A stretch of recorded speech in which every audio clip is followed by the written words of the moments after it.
Welcome back to the Hennisphere, everyone. It's time for another week of Six Flags Fiesta Texas updates. You'll notice that it's a little darker out this time around. I do apologize. I'm here a little later than normal, and with the time change, it got dark pretty fast. So I apologize if you can't quite see everything that I'm trying to film in the construction areas tonight.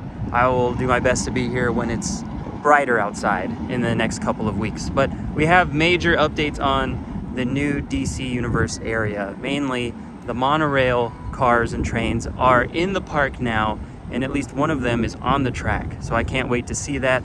I'm also going to check on the work walls, see if any more of them have come down, because at least one of the rides is now open that was not open 2 weeks ago. And I'll also check on any of the rides that have been closed, such as Roadrunner Express and Kid Flash.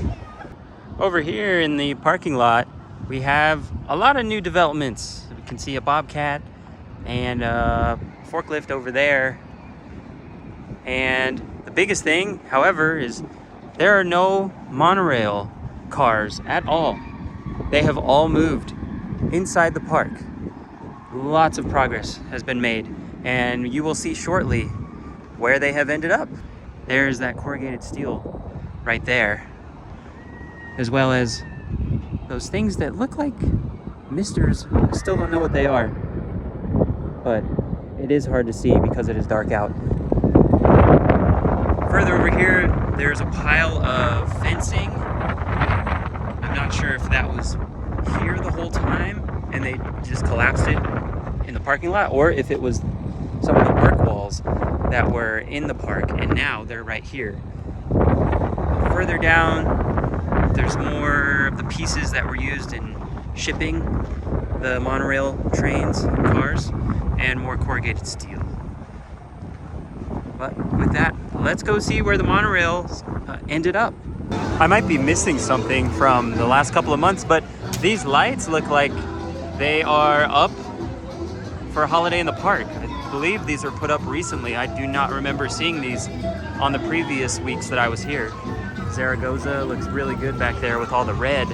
A couple of updates on what's going to be happening in the next couple of weeks here.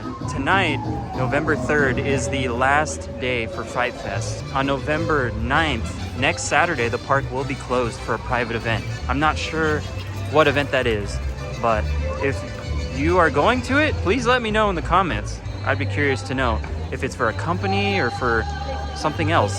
But on November 23rd, Holiday in the Park will be starting and all of the lights will be up. Another week, another non-update on Kid Flash Cosmic Coaster. It lies here dormant and dark, but further over here, we've got lights for Supergirl Skyflight, as well as Superman Krypton Coaster, and a new Metropolis Transit Authority monorail, even though it's not actually a monorail. How cool is that? On the underside here, you can see some cables hanging. They've still got to connect a lot of electrical components, but pretty cool to see that it's going to feature 4 cars in each train, with the front one having a more pronounced nose cone, and same with the one on the rear as well. Really nice. I don't have any updates on Cyber Revolution for this week, but I do see that the caution tape has been removed from the seats.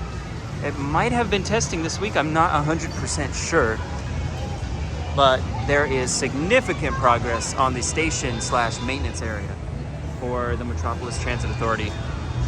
A lot of progress there. I actually do see the caution tape still there on those seats, so maybe they have not removed the caution tape.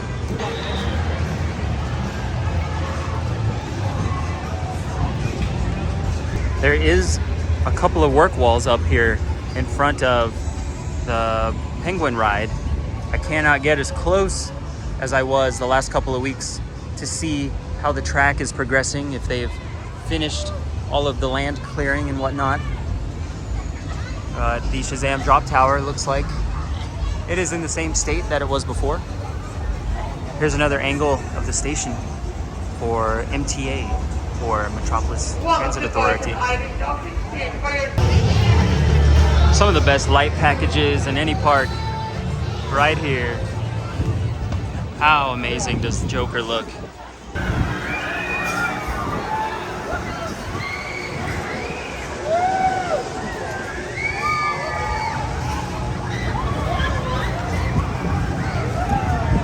Now, the park president made an announcement this week about Batman, the ride, closing. It is going to have its last day of operation for the year 1 week from now on November 10th. But currently, it is closed. There is no one in line and no one operating the ride currently. Not sure what happened today, but I will say in the past, I've noticed that this ride has a lot of calls for maintenance. It goes down quite a bit. So it'll be good to see this get some much needed attention, and hopefully it operates a little more reliably than in the past. I know it is a bummer that the sun is down and things are a little dark, but the lighting that they have on the quarry walls here behind Wonder Woman and Superman are so awesome. The rides look so good at night. Another ride that is going to be closing after tonight for the rest of the year is the Gully Washer. This was announced also on Instagram. As of posting this video, it is closed until next year. But it looks like they've already changed the watercolor back, because that to me does not look red. Now here's something really fascinating that I did not think about until I got to the park tonight. Because of the time change, the arrival, which happens at 7 o'clock each night, is going to be in darkness tonight. And this, to my knowledge, this is the only time of the year that this happens. This is going to be really fun to watch tonight. Out here in front of Roadrunner Express, and it's in the same place. No update on a reopening. But Iron Rattler is open. The line is a little more than halfway up the ramps. Not bad. I have not seen a line like this for Dippin' Dots, I think, ever in this park. There's about 50 people in line. And at the very top there, you can see some Christmas lights. They're getting ready for Holiday in the Park. They've already got these lights out.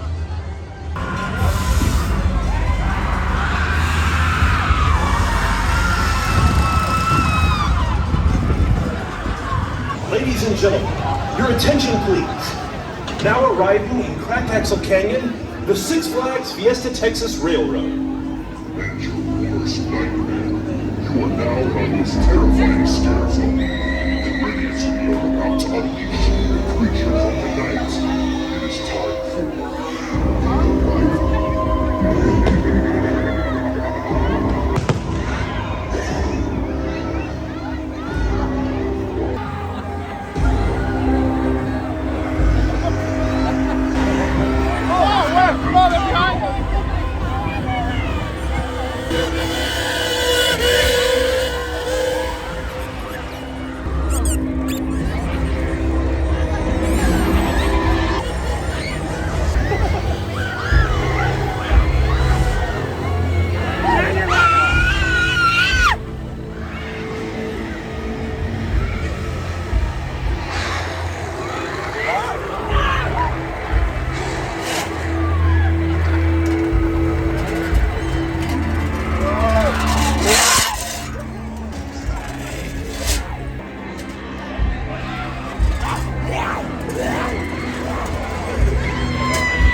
Well, that's gonna do it from the final night of Fright Fest here at Six Flags Fiesta, Texas.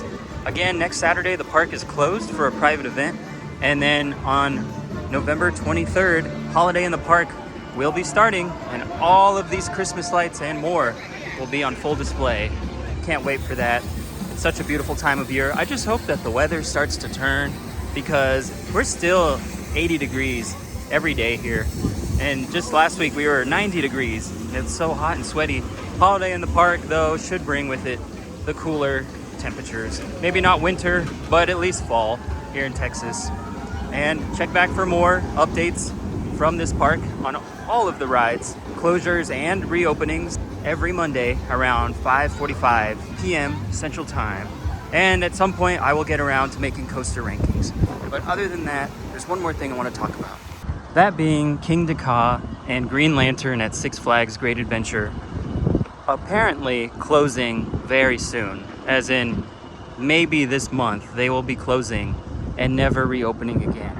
I'm pretty sad to hear that news, partly because I think the two rides are good and deserve to stay, but also because I've never gotten the chance to go to Six Flags Great Adventure, and I've always wanted to, ever since I played Roller Coaster Tycoon 2 way back in like 2002 or 2003. And I think it is very unfortunate that the park is not addressing any of the rumors, even though people are saying the rumors are 100% true. I think that those rides in particular are closing for maybe two different reasons. I think ridership is not very good on Green Lantern, and I think that the cost of operating King Ka is too high. I think that this was already confirmed with Top Thrill Dragster, and that's part of the reason why it went through a transformation, which has not panned out, which makes it even worse for King Ka. If the transformation went well with Top Thrill 2, I think that King Ka would have gone through some kind of similar enhancements or modification to make it just more cost efficient to operate.